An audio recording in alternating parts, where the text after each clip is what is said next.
son nuevos o los que recién van a empezar a cursar esta materia, es muy importante saber cómo funciona la presión arterial y cuáles son sus componentes de la de la presión arterial. La presión arterial, si bien es cierto, es algo que nosotros podemos medir, ¿verdad? Poniéndole el brazalete, el manómetro, insuflando, ya es un clásico ver y escuchar, oye, la vecina tiene la presión arterial alta, cosas, ¿no? Cosas así, ¿no? O tiene la presión muy baja, ¿no? O es hipertensa o es hipotensa. Vamos a ver a qué se refiere esto. La presión arterial no es más que la fuerza que se ejerce en contra de los vasos. Es la fuerza que ejerce la sangre en contra de los vasos sanguíneos. ¿A qué me refiero con esto? Vamos a intentar dibujar un toque acá. Ok. Entonces tenemos aquí un vaso sanguíneo, ¿sí? Una arteria, un capilar, ¿sí? Cualquier tipo de derivado. Entonces la sangre que va a estar pasando por aquí va a estar fluyendo. Obviamente, esta sangre tiene distintos componentes, ¿no? Tiene, bueno, tiene plasma, tiene líquido, tiene proteínas, tiene un montón de componentes nuestra sangre. Por obvias razones, tiene un volumen, ¿ok? Este volumen va a ser el que ejerza presión en contra de las paredes de las arterias, de manera que nos da como resultado la presión arterial. ¿Qué quiere decir en castellano? Cuando nosotros nos dicen, ¿no? Siente tu pulso, toca el pulso y nos vamos a la arteria radial, que está más o menos por acá, ¿sí? Es el clásico, ¿sí? O aquí, a nivel de las carótidas. Vamos a sentir vamos a sentir pulsaciones en nuestros dedos, ¿ok? Eso es el pulso. Y esas pulsaciones son precisamente lo que les estoy explicando. Es la sangre que está golpeando, por así decirlo, en contra de las paredes. Eso es la presión arterial como definición, como definición de manera general. Sin embargo, hay distintos otros componentes que nos dan como resultado la presión arterial. Vamos a ver ahora una fórmula, ¿ok? Entonces, la presión arterial va a ser igual, y esta es la fórmula que pues, les va a servir para toda su vida y nos va a servir para entender muchos otros temas, ¿ok? La presión arterial va a ser igual al gasto cardíaco, ¿sí? Ahorita les explico qué es el gasto cardíaco, por la resistencia vascular periférica, ¿ok? ¿Qué es el gasto cardíaco? Es cuánto de volumen eyecta nuestro corazón de sangre cada minuto. ¿Sí? En este caso es más o menos unos eh, 5 litros, más o menos 4 puntos y algo litros de sangre por cada minuto. Y la resistencia vascular periférica es lo que les estaba mencionando hace un momento. Es que nuestras paredes de los vasos, es decir, los vasos sanguíneos como tal, van a ejercer cierta resistencia en contra de la sangre, ¿no? Que también está ejerciendo una presión sobre estas paredes. Esa es la resistencia vascular periférica. ¿Qué quiere decir? Seguramente han escuchado el término de vasodilatación y vasoconstricción. Tenemos dos vertientes, ¿no? Vasodilatar y vasoconstricción. Constricción. Hasta ahí bacán. Esto tiene lógica, ¿no? Imagínense que tienen ustedes una manguera que está chorreando agua.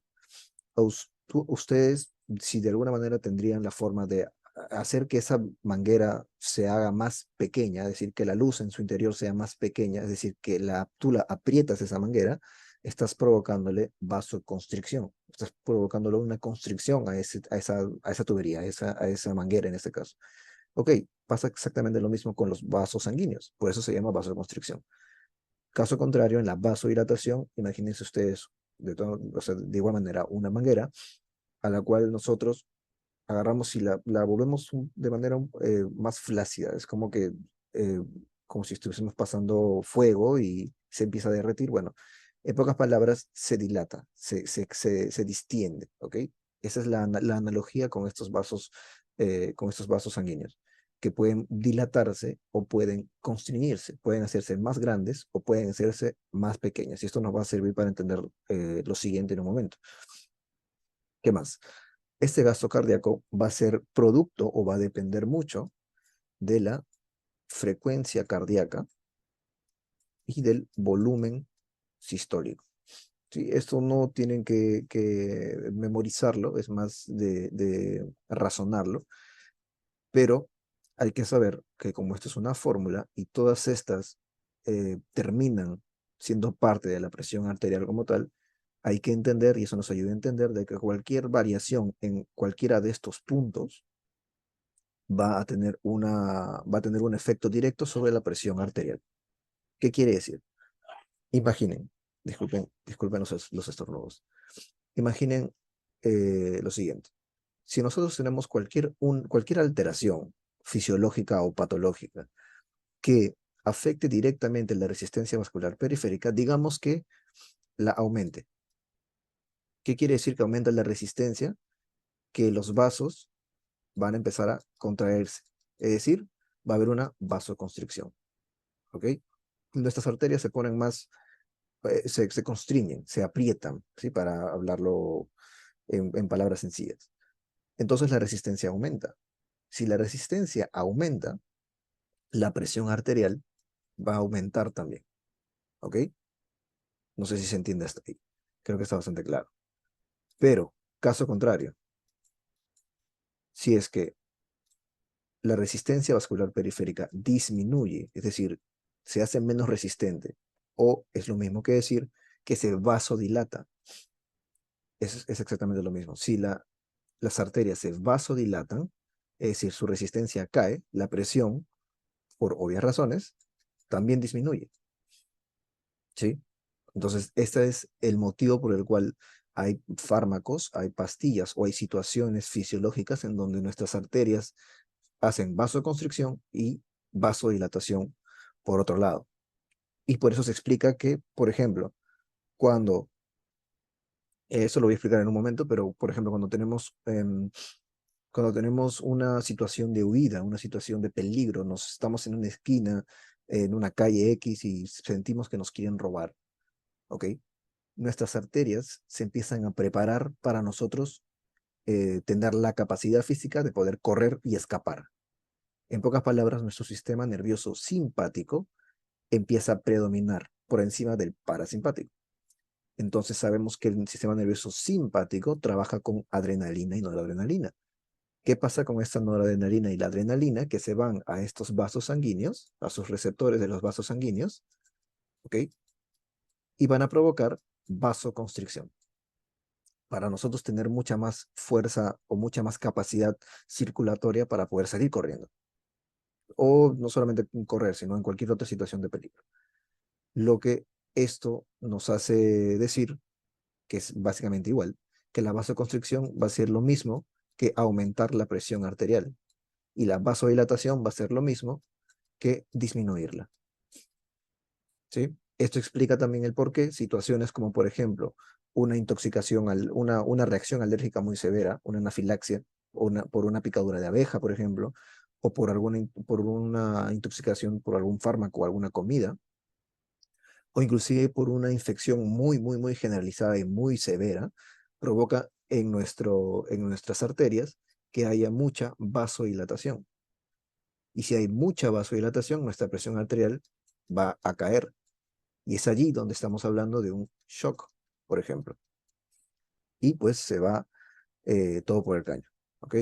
No sé si ha quedado claro este ejemplo, pero es básicamente eso. Ahora, así como la resistencia vascular periférica, si tenemos otras causas que nos lleven a que el gasto cardíaco disminuya, también la presión arterial va a disminuir. Es decir, si nuestra frecuencia cardíaca cae por alguna razón, nuestro gasto cardíaco cae, nuestra presión arterial cae. Y así.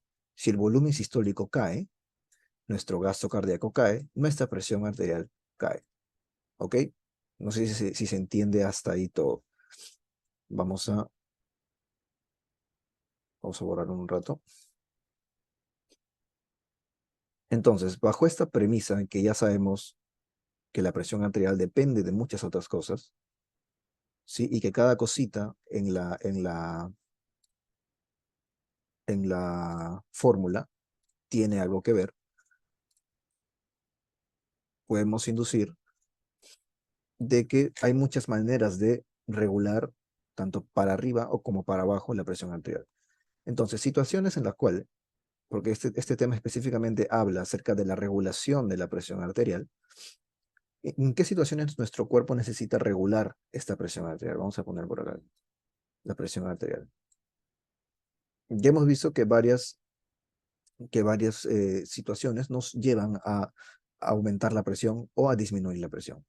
En este caso, vamos a enfatizar mucho más cuando la presión arterial cae. Por ejemplo, ¿qué situaciones nos podrían llevar a nosotros a que la presión arterial disminuya? Si sabemos, por ejemplo, que el gasto cardíaco deriva o depende mucho del volumen que tengamos en la sangre, pues obviamente se les viene lo primero a la mente, que por ejemplo, en situaciones de hemorragias,